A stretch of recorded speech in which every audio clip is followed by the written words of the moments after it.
యువతరానికి రేపటి తరానికి ఈ మహానుభావుడు ఇలా ఉండేవాడని చెప్పని గుర్తు చేయడం కోసం మాత్రమే మనం వారికి అక్కడ విగ్రహ ప్రతిష్ఠ చేశామని చెప్పి మీ అందరికీ మనవి చేస్తున్నాను. దేవుడు ఇంద్రుడు చాలా స్వార్థపరుడు. ముందుగా ఘంటసాల గారిని తీసుకెళ్ళిపోయాడు, తర్వాత బాలసుబ్రహ్మణ్యం గారిని తీసుకెళ్ళిపోయాడు. ఎందుకే ఆయన తొందరగా తీసుకెళ్తానంటే మీ దగ్గరేనా మా ఆస్థానంలో పాట పాడారు కదా, మా దేవతలందరినీ సంతోషపరచాలా, భూమి నుంచి దివికి రావాలని చెప్పని తీసుకెళ్లారు. ఎంతో పోరాడినప్పటికీ కూడా ఆఖరి క్షణం వరకు మనం బాలసుబ్రహ్మణ్యం గారిని రక్షించుకోలేకపోయాం. బాలసుబ్రహ్మణ్యం గారి యొక్క విగ్రహాన్ని చూస్తుంటే సజీవంగా చూస్తున్నట్టే నిండైన అచ్చ తెలుగు మూర్తి వ్యక్తిత్వం మనకి కళ్ళకి కనబడుతుంది. వారికి ఆ శిల్పికి నేను హృదయపూర్వకమైన అభినందనలు తెలియజేస్తాను. వడయార్ గారికి చాలా చక్కగా ఆ విగ్రహాన్ని రూపొందించాడు. ఆయన కూడా ఇక్కడ ఉన్నాడు. ఆయన చాలా విగ్రహాలకు ఆ శిల్పకళ నైపుణ్యంతో వాటిని జీవం పోశాడు. ఇవాళ బాలసుబ్రహ్మణ్యం గారి యొక్క విగ్రహాన్ని తయారు చేసి మనకు అందించినందుకు వారికి మనందరి తరఫున, తెలుగు ప్రజలందరి తరఫున హృదయపూర్వకమైన అభినందనలు. బాలసుబ్రహ్మణ్యం గారు ఒక స్వర సార్వభౌమత్వానికి నిలువెత్తు నిదర్శనం. స్వర సార్వభౌమత్వం దానికి నిలువెత్తు నిదర్శనం. ఆయన ఆలపించిన ప్రతి పాట, ప్రతి రాగం ఒక భావ జలపాతం. ఆయన గొంతులో నవరసాలు నాట్యం చేసేవి.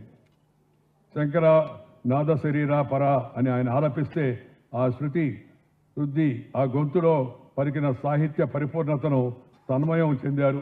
ఆ చెందని వారు ఎవరు చెప్పండి? ఆ రోజుల్లో ఆ సినిమా వచ్చినప్పుడు అంతా ప్రతి ఇంట ప్రతి నోట వచ్చినా రాకపోయినా ఆ పాటే పాడుతూ ఉండేవాళ్ళు. అంత బ్రహ్మాండంగా ఆ పాట రచన, ఆ పాటను పలికించడం కూడా బాలసుబ్రహ్మణ్యం గారు చేశారు. ఓ పాప లారీ వంటి పాటల్లోని అమాయకపు అల్లరి, కన్నులు కన్నులు కలిశాయి వంటి పాటల్లోని శృంగార మాధుర్యం మనల్ని ఆయా పాత్రలోకి తీసుకెళ్లిపోయే వారు పాడుతూ ఉంటే ఆ నటుడే పాడుతాడగా మనకు అనిపించేది. ఆయన గళం సంగీత దర్శకుడు, గేయ రచయిత ఏది కోరుకుంటే అది పలికించే ఒక అక్షయ పాత్ర. ఏది కావాలని ఆ సంగీత దర్శకుడు కోరుకుంటే దాన్ని ఇచ్చేటి ఒక అక్షయ పాత్ర ఆయన గళం అని చెప్పని ఈ సందర్భంగా మీకు మనవి చేస్తున్నాను. ఈ అక్షయ పాత్ర ద్వారా తమ కృషికి శ్రీ బాలసుబ్రహ్మణ్యం గారు పరిపూర్ణత ఇచ్చారని అందరూ కూడా ఆనందిస్తూ ఉంటారు. శ్రీ బాలసుబ్రహ్మణ్యం గారి బహుముఖ ప్రజ్ఞ ఆశ్చర్యాన్ని కలిగిస్తుంది. ఎంతోమంది నటనా శైలికి, హావభావాలకు, గాత్ర ధర్మానికి అనుగుణంగా పాటలు పాడే ప్రత్యేకత వారికి మాత్రమే సొంతం. వారు పాడుతూ ఉంటే, ఎవరికి పాడుతూ ఉంటే వారే పాడుతున్నారంటే అనిపించేట్టుగా అంతగా ఆ పాటలు ఆయన తన్మయమైపోయేవాడు. ఇతర భాషా నటులకు ఆయన డబ్బింగ్ చెప్పి పాత్రలకు జీవాన్ని తీసుకొచ్చారు. ఉదాహరణకు కమల్ హాసన్ గారు ఎంతో గొప్ప నటుడు, బాలసుబ్రహ్మణ్యం గారికి కూడా స్నేహితుడు. అయితే బాలసుబ్రహ్మణ్యం గారి డబ్బింగ్ లేకుండా కమల్ హాసన్ గారి నటను మనం ఊహించుకోలేము. అంత అద్భుతమైన ఆయనకి మాటలు నేను అందించాడు. ఇక బాలు గారి తెలుగు భాష ఉచ్చారణ వింటుంటే ఎంతో ఆనందం కలిగేది. తెలుగు మాటకు, తెలుగు పాటకు, తెలుగు సంస్కృతి సాంప్రదాయాలకు వారు అందించే గౌరవం వారి పట్ల అభిమానాన్ని మరింతగా పెంచుతుంది. ఆయన ప్రతిభ ఎంత గొప్పదో ఆయన వ్యక్తిత్వం అంతకంటే మధురమైనది. వారిని కలిసిన వారు ఎవరైనా సరే ఆయనలోని వినయాన్ని, సాహితీ గౌరవాన్ని, నిరాడంబరతనం మర్చిపోలేరు. ఒకసారి కలిస్తే ఆయన గురించి ప్రతి ఒక్కరి మనసులో కూడా ఒక సద్భావన కలుగుతుంది. ఎంతటి శిఖరాగ్రాన ఉన్నా మట్టి వాసనను మర్చిపోని మహామనిషి ఆయన. ఆ స్థాయికి వెళ్ళినప్పటికి కూడా ఆయన నవ్వు, ఆ నవ్వులో ఉన్న నిష్కర్మత్వ సత్వం ఆయన హృదయ సౌందర్యానికి ప్రతీక. బోళా శంకరుడు ఆయన. అలా అని ఏది అడిగితే అది మాట్లాడే మనిషి కాదు, తూకం వేసినట్టుగా మాట్లాడేవాడు. వేదికపై ఆయన హాస్యం, సమయస్ఫూర్తి, అందరితో కలివిడిగా ఉండే ఆ తీరు ఆయన స్వరమాంత్రికుడిగా మాత్రమే కాక మన ఇంటి మనిషిగా కూడా చేసింది. యదేవ విద్యయా కరోతి శ్రద్ధయ ఉపనిషద తదేవ వీర్యవత్తరం భవతి అని ఈ చందోపనిషత్తులో ఈ శ్లోకం అది. కేవలం పైకి కర్మలు చేయడమే కాకుండా వాటి వెనక ఉన్న లోతైన అర్థాన్ని, జ్ఞానాన్ని గ్రహించి శ్రద్ధతో చేసే క్రియలు ఎక్కువ ప్రభావాన్ని చూపుతాయి, మంచి ఫలితాన్ని ఇస్తాయని ఈ యొక్క శ్లోకానికి అర్థం. శ్రీ ఎస్పి బాలసుబ్రహ్మణ్యం గారు ఈ లక్షణాన్ని ఒడికిపుచ్చుకున్నట్టు వ్యక్తి.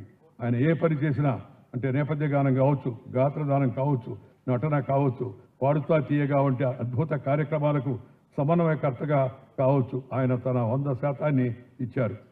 శ్రీ బాలసుబ్రహ్మణ్యం గారు అన్నిటికన్నా కొత్త తరానికి గుర్తుండేది ఈ పాడుతా తీయగా ఈనాడు రామోజీరావు గారు పిలిచే ఆ కార్యక్రమాన్ని అప్పగిస్తే వందలాది మంది యువ కళాకారులను తయారు చేసి మన తరానికి అందించినట్టు మహనీయుడు శ్రీ బాలసుబ్రహ్మణ్యం గారిని మనం ఎప్పుడూ గుర్తుపెట్టుకోవాల్సిన అవసరం ఉందని సందర్భంగా మనం చేస్తున్నాం.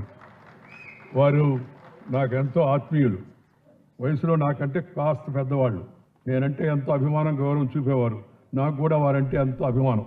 అందుకే వారిని ఢిల్లీ తీసుకెళ్ళి నేను అక్కడ ఉన్నప్పుడు ప్రధానమంత్రి పక్కన నిలబెట్టి ఆయన్ని ఆ విధంగా గౌరవించేట పని కూడా చేశాను. ఆయన కూడా అద్భుతమైన ఈయన ప్రజ్ఞా విశేషాలు చూసి ప్రధానమంత్రి శ్రీ నరేంద్ర మోడీ గారు కూడా సంతోషపడ్డారు. వారి తండ్రి శ్రీపతి పండితురాజు సాంబమూర్తి గారు నా చిన్నతనంలో నాకు బాగా గుర్తు. నెల్లూరు వాడిని కూడా, అప్పుడు నెల్లూరు వాడిని, ప్రస్తుతం తెలంగాణ వాడిని. ఇక్కడ ఉంటున్నాను కాబట్టి ఇక్కడ ఉంటాను కూడా, ఉండేది కూడా ఇక్కడే, పోయేది కూడా బహుశా ఇక్కడే అనుకుంటాను. ఆ రోజుల్లో వీధి వీధిని తిరిగి శ్రీపతి పండితురాజు సాంబమూర్తి గారు హరికథా కాలక్షేపం చేసి ప్రముఖ సంగీత కళాకారులను నెల్లూరుకి పిలిపించేవాడు ఆయన.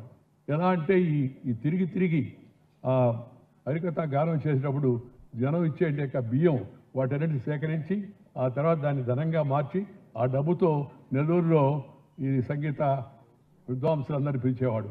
నాకు మొదట్లో సంగీతం గురించి కొంత తెలిసేది కాదు, కానీ ఆ తర్వాత వారు పెట్టినప్పుడు వారం రోజుల పాటు నెల్లూరు జనమంతా ఆ రోజుల్లో వారి యొక్క ఈ సంగీత కళాకారులు అక్కడి నుంచి తీసుకొచ్చి డీకే పట్టమ్మాళ్ ఒకరని కాదు, చాలామంది ప్రముఖ సంగీత విద్వాంసులందరినీ నెల్లూరుకు తీసుకొచ్చిన ఘనత వారిదని చెప్పని సందర్భంగానే మనవి చేస్తున్నాను.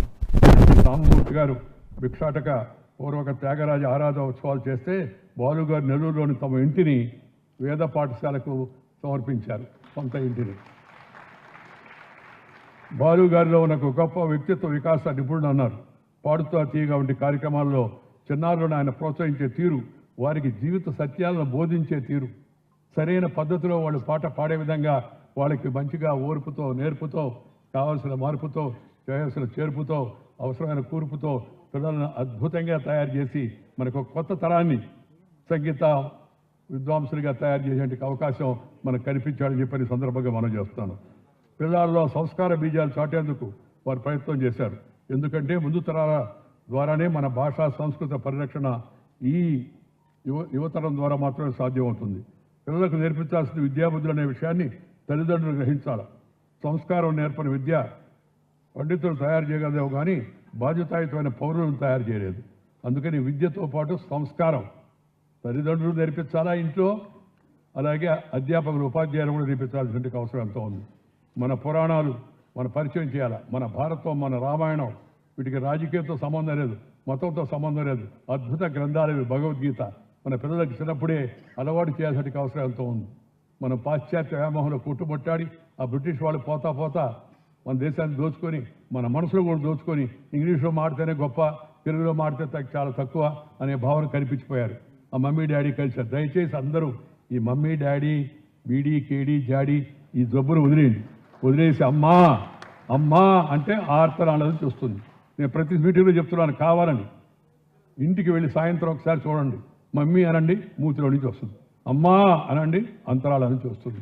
అద్భుతమైన ఆ భాషని, మన భాషను, మన తల్లి భాషను మనం ఇంట్లో, వీధిలో, గుడిలో, బడిలో, అమ్మ ఒడిలో ఎక్కడైనా సరే మన భాష వచ్చిన వాళ్ళతో మనం మన భాషలోనే మాట్లాడాలి.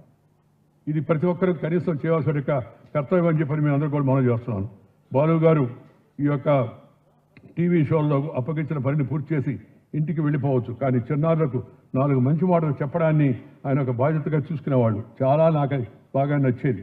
ఒక సమాజానికి అటువంటి మార్గదర్శకత్వం కావాల్సిన అవసరం ఎంతో ఉంది. ఆయన ఎంతో మంది యువ కళాకారులకు మార్గదర్శనం చేశాడు. తనకు సినీ గాయకునిగా జన్మనిచ్చిన సంగీత దర్శకుడు శ్రీ ఎస్పి కోదండపాడి గారి పేర రికార్డింగ్ థియేటర్ని నెలకొల్పారు గురువు గుర్తుపెట్టుకొని. ఇదే రవీంద్ర భారతి ఆవరణలో ఘంటసాల గారి విగ్రహాన్ని ప్రతిష్ఠింపజేశారు. కేజే యేసుదాస్ గారికి పాదాభిషేకం చేసి పెద్దల పట్ల గౌరవాన్ని, కృతజ్ఞతను చాటిన సంస్కారం బాలయ్య గారి సొంతం.